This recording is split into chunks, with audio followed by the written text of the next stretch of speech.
Cultural and technological advancement over the centuries have really been accelerated by two real key types of event: war and disease. And that's exactly what we've seen this year in 2020. We've seen some huge changes in technology and also in culture, especially around work, with regards to how we've reacted as a human race to COVID-19. Those same challenges have been faced by businesses, but also those in the community. And so during this session, I'm going to really speak about my lessons learned from how I have had to adapt to running my user groups in a virtual manner using Microsoft Teams, and how the lessons that I've learned in running those user groups has now been brought back to the way that I run my business. So before I get going, I'll introduce myself. My name is Matt Weston.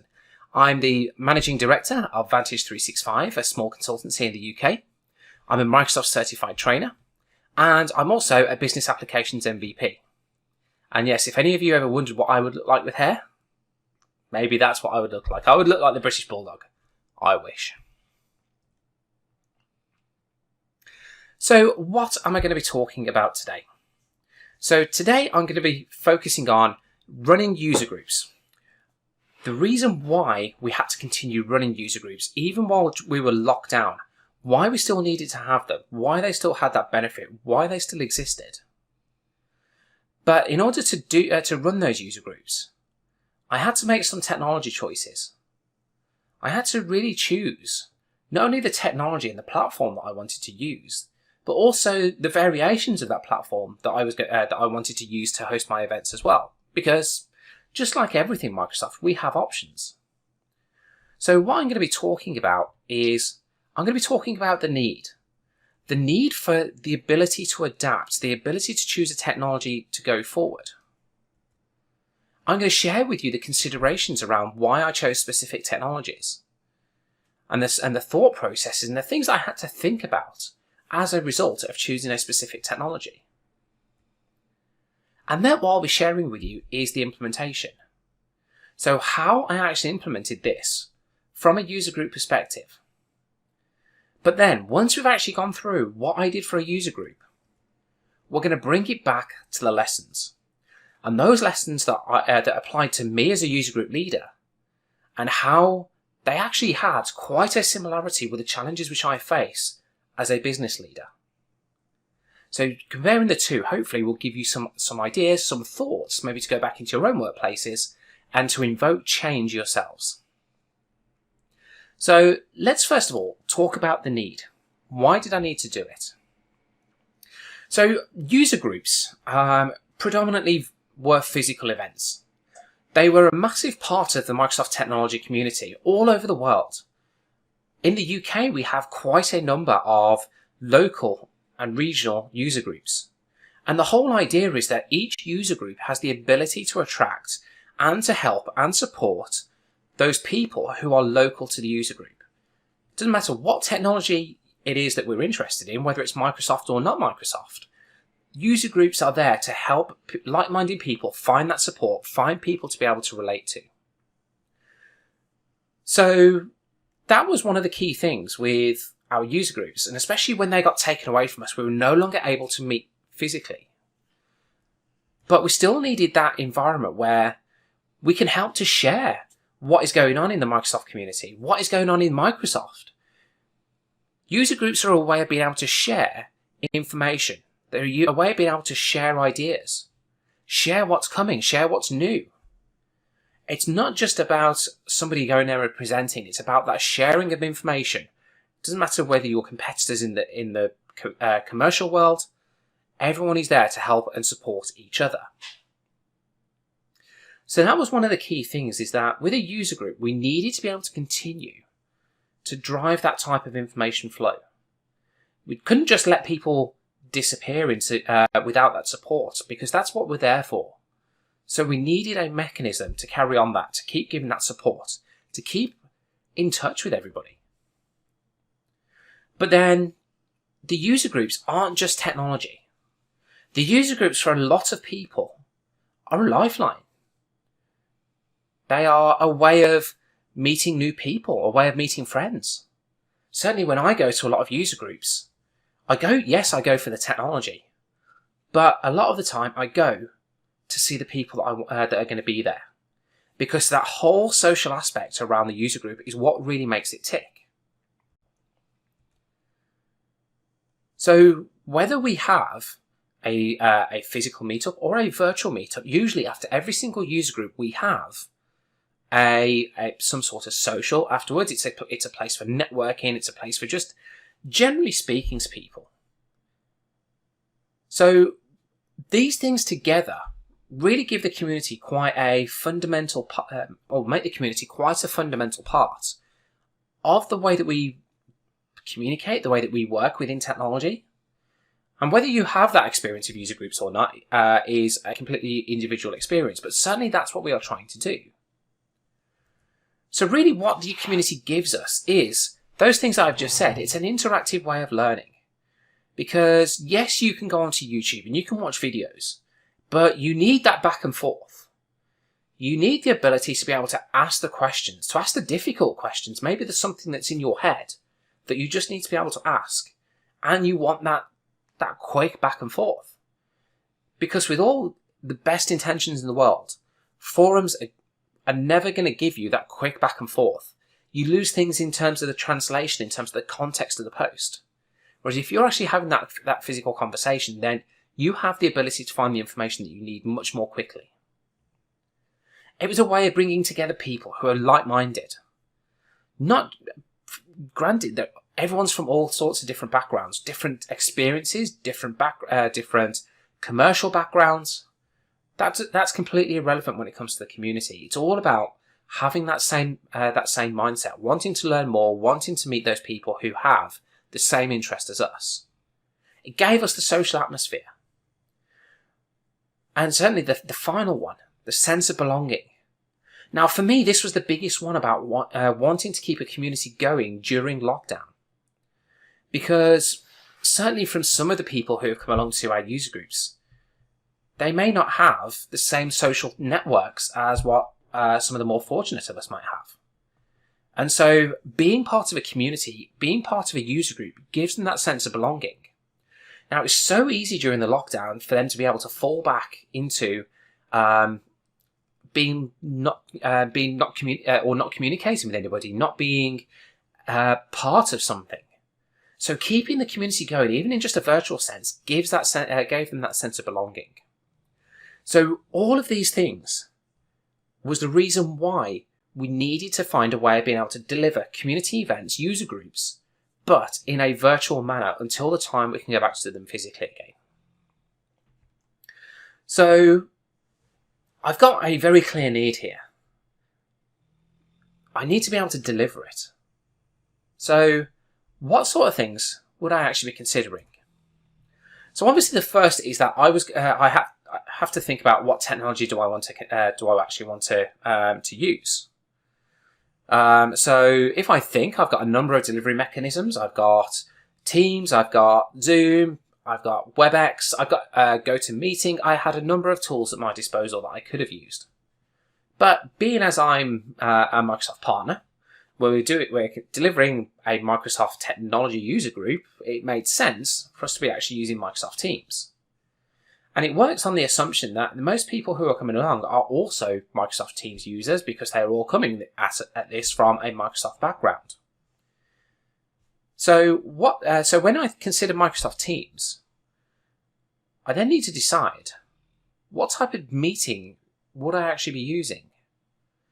What's the best way of me being able to use Microsoft Teams to deliver the actual user group? And there were two options that I had available to me.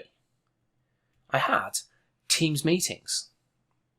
So the Teams meetings obviously has a number of advantages and disadvantages to doing it in this way. So the first, it allows large numbers of attendees. So now I can have up to 300 people in a Teams meeting in any one go, and Microsoft are increasing that limit year on year. So that means that I could probably, in a user group, we're maybe looking at maximum, 50 people. So that means that I'm comfortably within the range of being able to get people into my meeting in the first place without having to worry about capacity issues. I can have an interactive chat. So we can be taking part in chat, and I'm not just looking at chatting with the person who's presenting. I'm talking about asymmetrical chatting, so people talking to each other. So it's that whole concept, that whole social interactive chat taking place that I was giving some real consideration to when it came to a Teams meeting. They have the ability to be able to, or attendees have the ability to actually come in and start talking to us and sharing their video. So as a result of that, we were able to encourage participation. So that was that's one of the things that we can definitely do with the meeting. We can get them to talk. We can get other people to take part in the event. So it's not just the presenter, it's not just the host. We've actually got more interaction now with everybody else. But the thing that I found, or one of the things that was in my head was, actually, this is going to require some invigilation here. We need someone to actually really take control of the meeting. So is the control of the meeting going to actually be more of an overhead than actually running the event in the first place? So if that's the case, what other options have I got? I could have gone down the Teams Live event route. So the Teams Live event means basically we are sending. So Teams Live events allows huge numbers of attendees. So at the moment, the limit for a Teams Live event is I can have 10,000 attendees all on my webcast at any one time. That's an amazing number, and that's going to be increasing to 20,000 next year.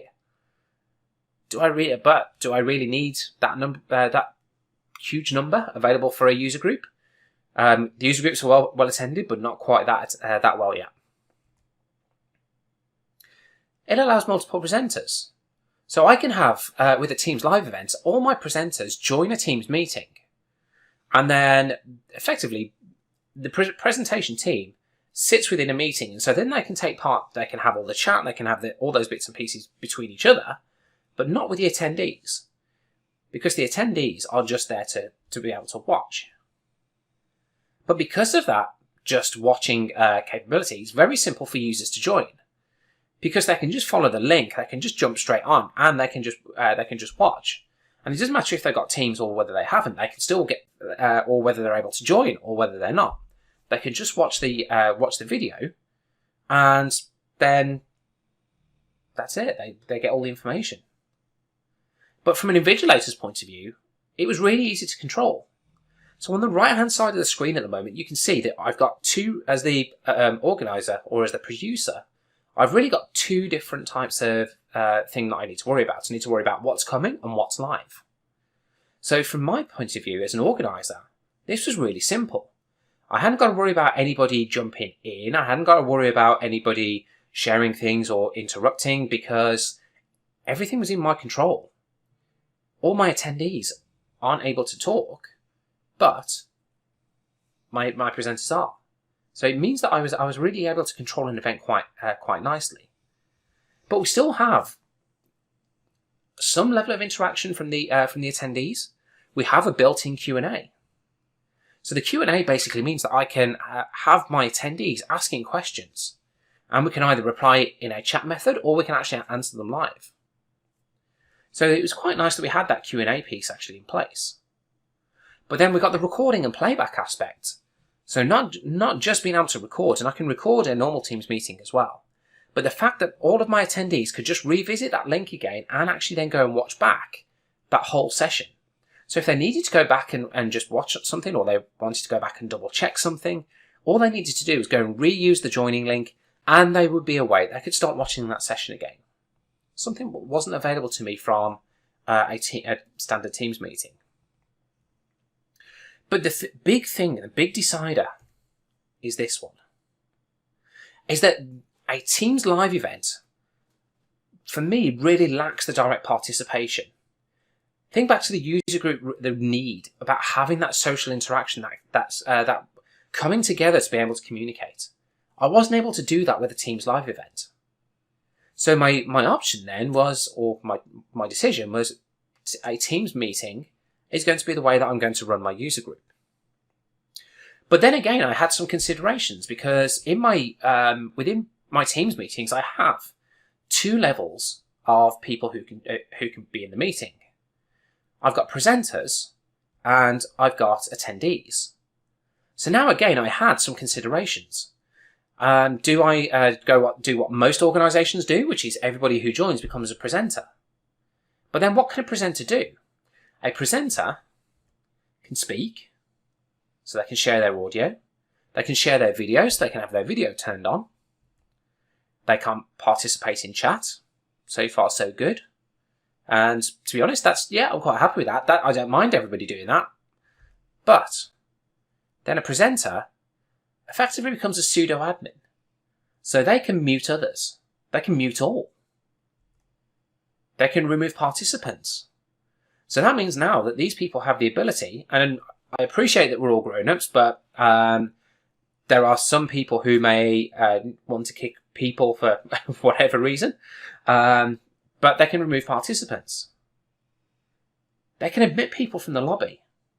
So if I actually have a lobby in there in the first place, and I've got people sat there, then anyone who's a presenter has the ability to come and admit them. So for me, this was now starting to ring a few alarm bells, because I want to try and control the user group attendance to the people that have registered. So I don't just want people dropping in left, right and centre. Or maybe I do. Maybe that's one for the lessons later. But as presenters admit people from the lobby. They can also change people's roles. So a presenter has the ability to demote people to attendee or to promote people from attendee to presenter. Remember, they are pseudo-admins. And they also have the ability to start and stop recording. So a presenter has a lot of rights when they're actually sat in the meeting. So then I needed to consider, okay, so if that's what a presenter can do, what can an attendee do? And so an attendee, they can speak, they can share video, and they can participate in chat. Okay, so now I'm starting to formulate this plan in my head, and I think this is starting to work quite nicely. So when I have my meetings, I'm going to have all of my attendees join as attendees, and anyone who's a presenter, I will then promote so that they can share their screen. So now I'm maintaining that control. I'm having the ability to really control the meeting without having lots and lots of pseudo-admins changing the settings or changing the format of my user group. It meant that I was just able to control things a lot more closely. So let's go and actually have a look then at the implementation side of that.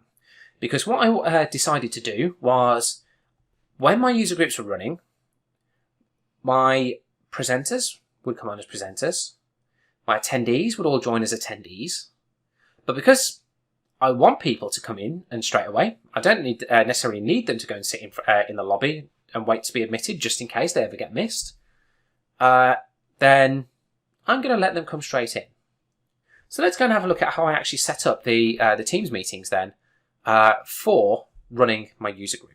Okay, so the first part of setting up my user group was to actually go and create a Teams meeting.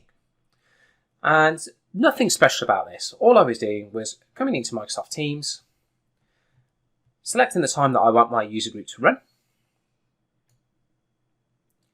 and just simply going and creating a new meeting. So I had my user group, and just for the courtesy of it, just to make sure that my presenters had all got the invitation and they got an actual meeting calendar entry, I actually went and invited all of my presenters as named attendees from within my meeting. So I'm going to come and add a couple of attendees into here. Okay, so Homer and Monty are going to be presenting at my user group. And from there, all I did was check everything that I'm happy with. Yep, I'm happy with all of that. I'm going to send them the meeting request. So now, my user group is created. I've got it in my diary. My presenters have now got it all in their diaries, so that's off to a good start. But how about getting everybody else into here? So the thing that I considered now is, do I really want to have to invite everybody else into this meeting? And the answer is no. I just want to be able to now push out the joining link for everybody else to come and start joining. So all I did for this was open up my event,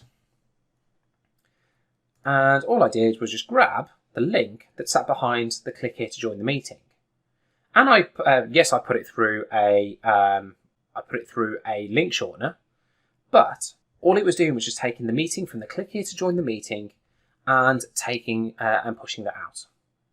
So effectively now, just by doing that, I've now got two different types of users coming in. I've got my invited users and I've got anonymous users.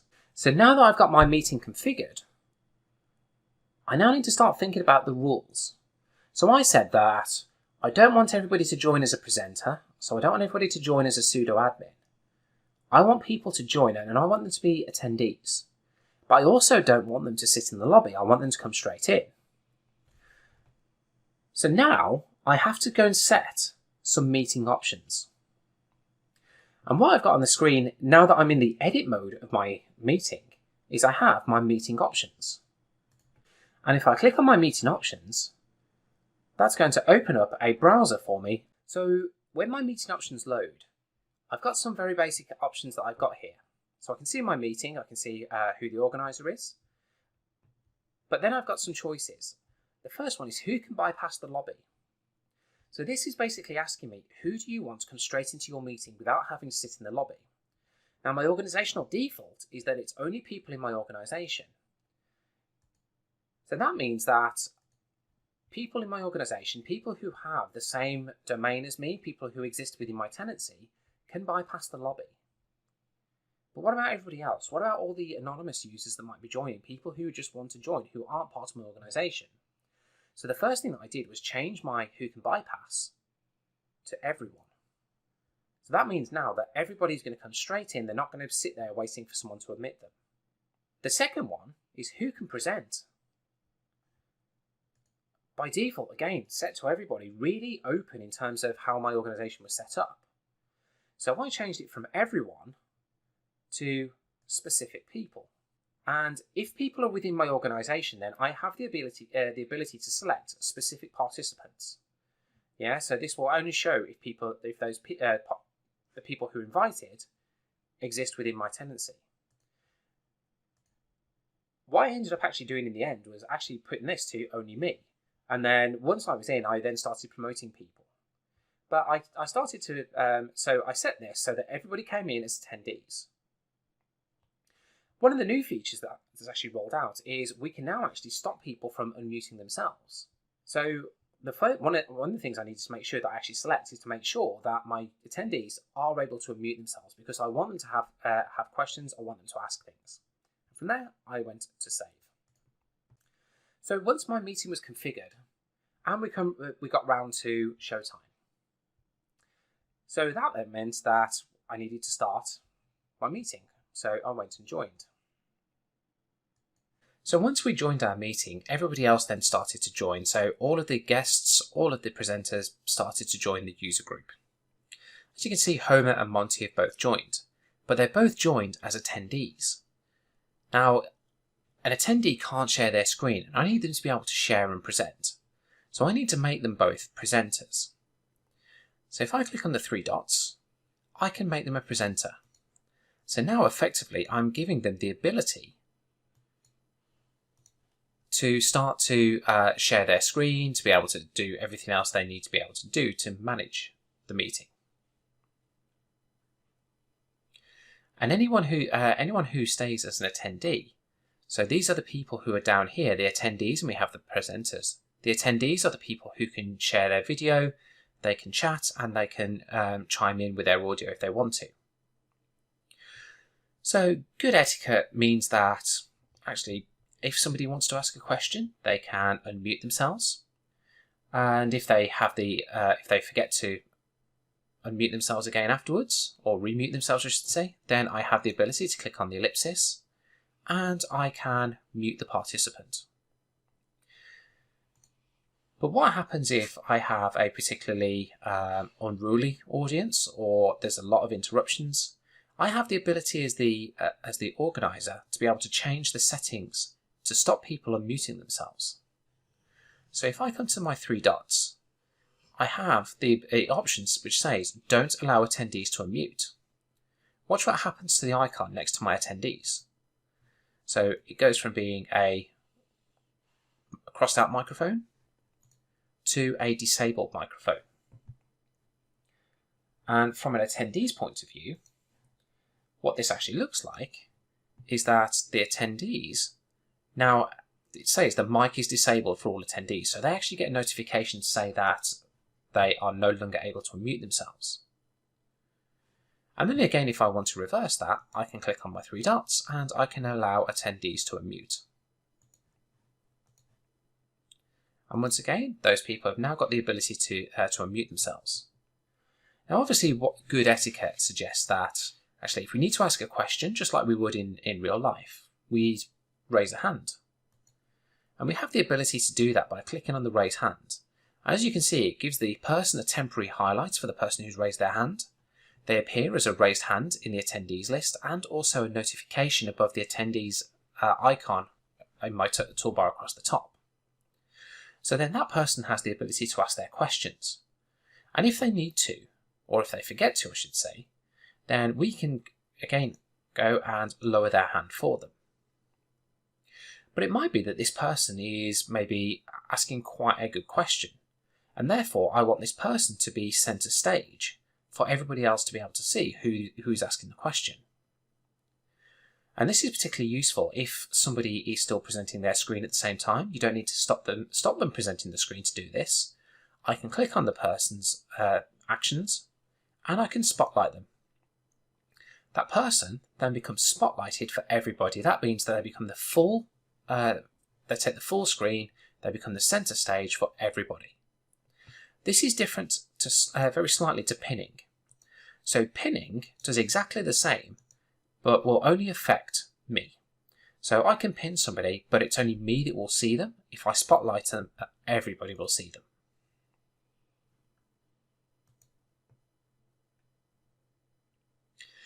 If it's a case of actually, while we're actually in flight within our user group, we have a lot of interruptions, maybe a lot of people joining that we don't necessarily want joining. Everyone's heard of Zoom bombing, where you just have people dropping in on a Zoom meeting completely uninvited and just with the intention of causing chaos. Then I have the ability to change my meeting settings whilst we're actually in flight. And to do that, I can come to my More Actions, and I can change my meeting options. So clicking on my meeting options means that I have the same types of meeting options that I saw when I was setting my meeting up earlier. So now I can change my who can bypass the lobby from everyone, which is currently letting everybody into the meeting, to something that's a little bit more restrictive. So then, as soon as I save that, that then takes effect. So the moment somebody else then tries to join, then we're going to start to have the normal types of experience where somebody is now waiting in the lobby and I can either choose to admit them or reject them. So now that I've gone through the process that I was following through with regards to running my user group using Microsoft Teams, those considerations about how I have people joining, how I have people having with the different permission levels, that really made me start to think about how can I take what I'm learning from my user groups and now apply this to the way that I run my meetings within my business. Because potentially I don't want everybody to be able to admit people into the lobby. I don't want everybody to be able to present or even unmute people or mute people. There were some decisions that I needed to make now with regards to how I set my own meetings up.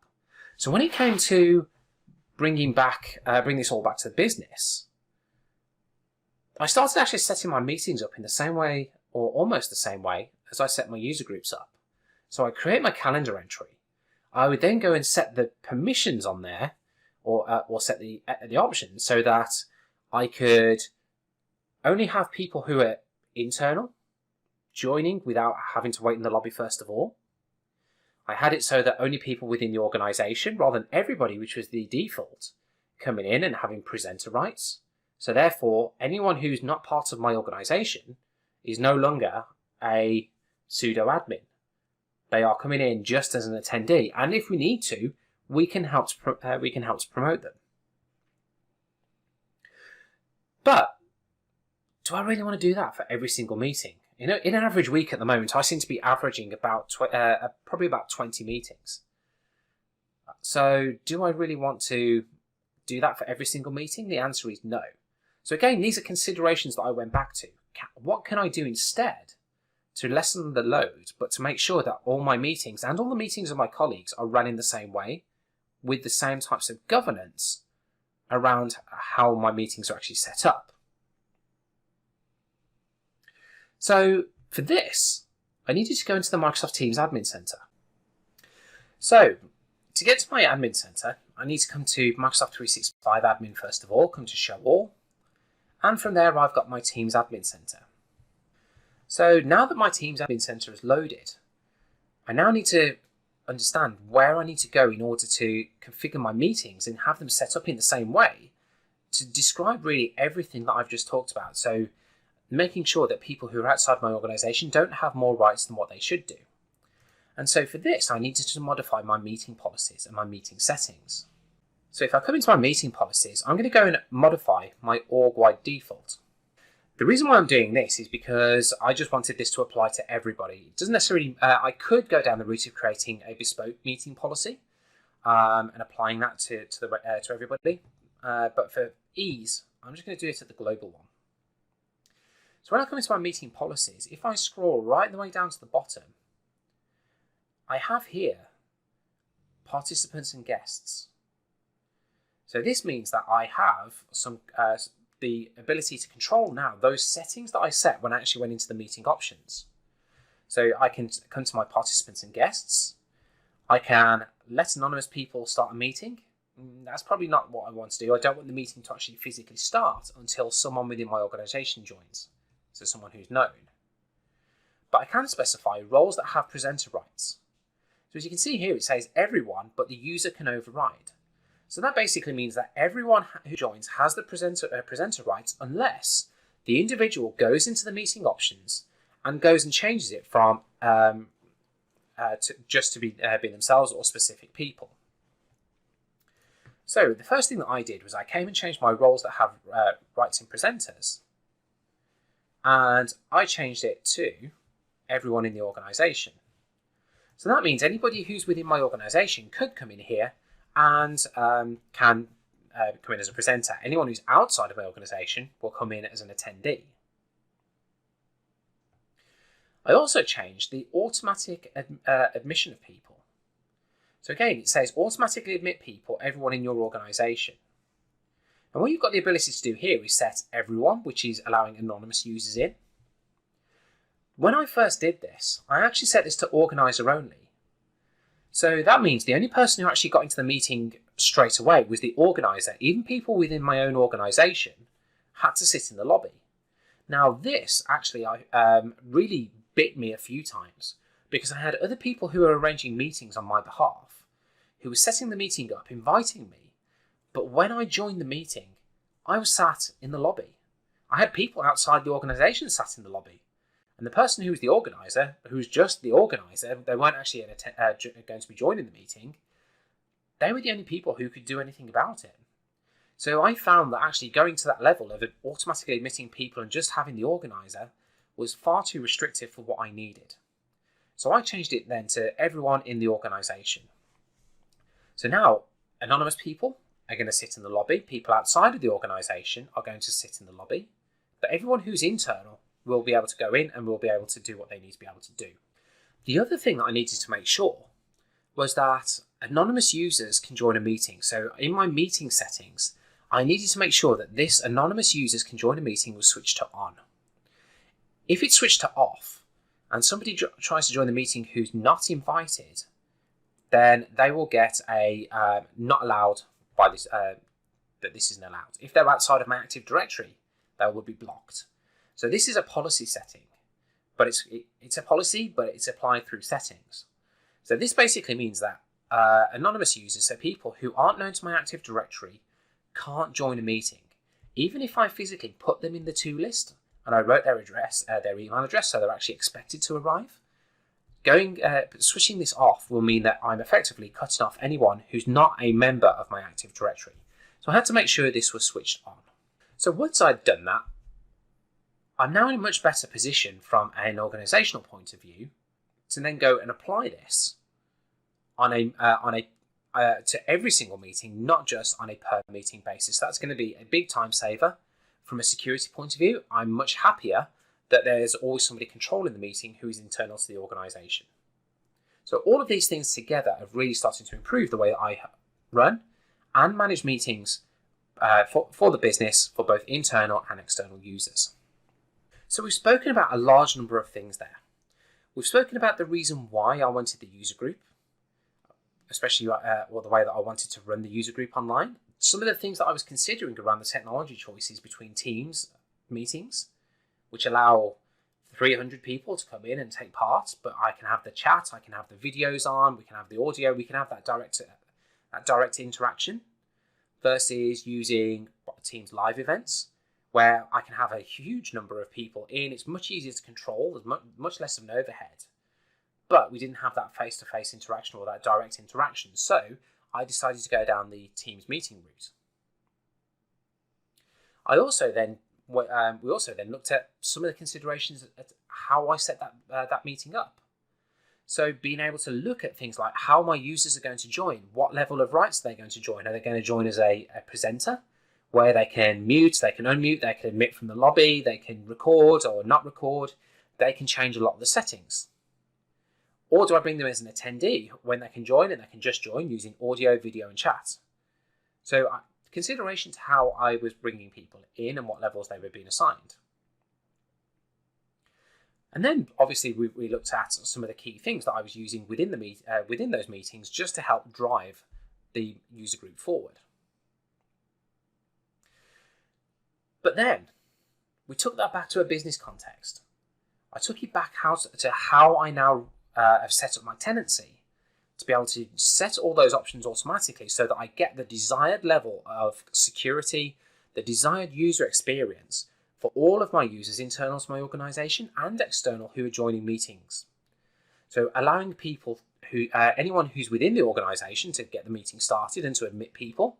So effectively anyone in the organization is a presenter. But anyone who's outside only joins with an attendee right. So they don't automatically have the privileges to go and start changing other things. Only if they need to be able to present do I then promote them to a presenter, and they can then start to run the meeting as they see fit. So I hope that was a useful insight. This is a bit of a difference to the way that I normally run my sessions. This was more of a, this is what I've done, this is what I've learned, and I hope that some of my lessons learned have been helpful to you and have given you some food for thought for how to move forward in your own organisations. If you do have any questions on any of those things, please do feel free to reach out. You can reach me out on Twitter, on LinkedIn, and you can also find me on YouTube. Any of those mediums, please do reach out. Please send me a message, particularly if you have any questions or if you just want to bounce some ideas back and forth. Please do let me know and I'll be happy to answer any questions that you might have. But for now, thank you for attending. Thank you for attending GlobalCon 4, the fourth one this year. How fast has that time gone? Please do support the team. The team behind the scenes with Collab 365 do a fantastic job. But as you can imagine, it doesn't work without you and the support that you can give them.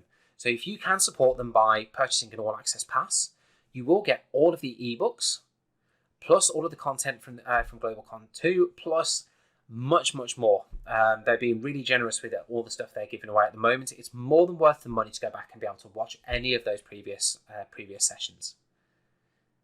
But for now, I'll leave you in chat. I'll stick around a little bit longer. It's really good seeing you all again.